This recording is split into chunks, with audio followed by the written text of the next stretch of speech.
smile of a child. Into liquid, a liquid fuel that could be used in cars, planes, and hopefully one day make America less dependent on foreign oil. It's cheaper than this, sure, I'm for it. A plan is on the table to build a $2 billion liquid coal plant here in Mingo County that, if all goes according to plan, could be up and running by the year 2012. It would be one of the first liquid coal plants in the country.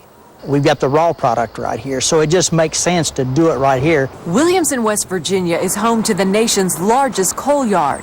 Miles and miles of train cars filled with coal make their way from here to feed power plants all over the East Coast. With the price of diesel fuel skyrocketing, Mike Witt of the Mingo County Redevelopment Authority dreams of the day when some of that coal will be turned into liquid diesel to help support the local economy. We're setting up to produce ultra-low sulfur diesel fuel, which can be used on your school buses for the school system, your trucks on the road here, whether they're hauling freight or hauling coal, these engines that you see right here for the railroad. The plant, which promises to bring hundreds of good-paying jobs to the region, would use both coal and wood. Wood because it helps neutralize the carbon and is also an abundant natural resource in West Virginia. The coal and wood are heated and first transformed into a gas before being made into liquid. So just how much coal is in these mountains? Within 150 miles of where we're standing right now, we mine over 150 million tons of coal a year. That's enough coal to power almost all the power plants in the East Coast.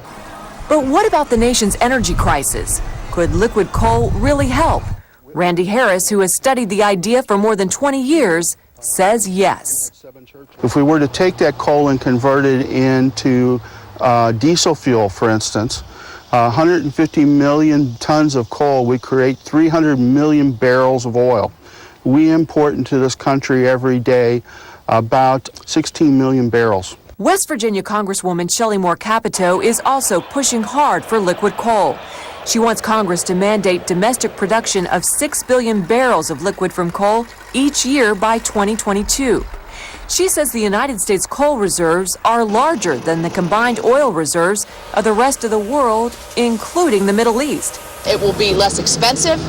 It will use an abundant natural resource that we have here in our country and certainly in West Virginia. Capito says she's seen and heard enough excuses and that it's time to get serious about making coal into liquid. I know people are looking for short-term solutions, and we're trying some short-term solutions, but unfortunately the long-term solutions are where we're going to find the greatest relief. Turning coal into liquid fuel is not new. They've been doing it in other countries for decades.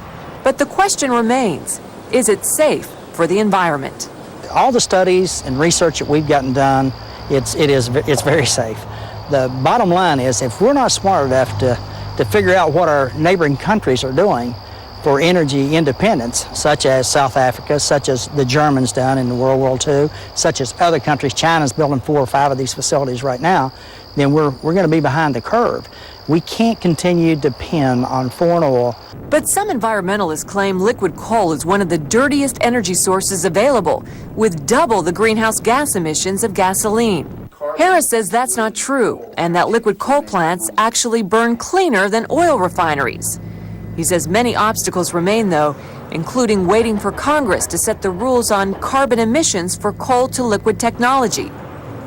But with the current oil crisis, Witt says there's never been a better time to turn coal into liquid.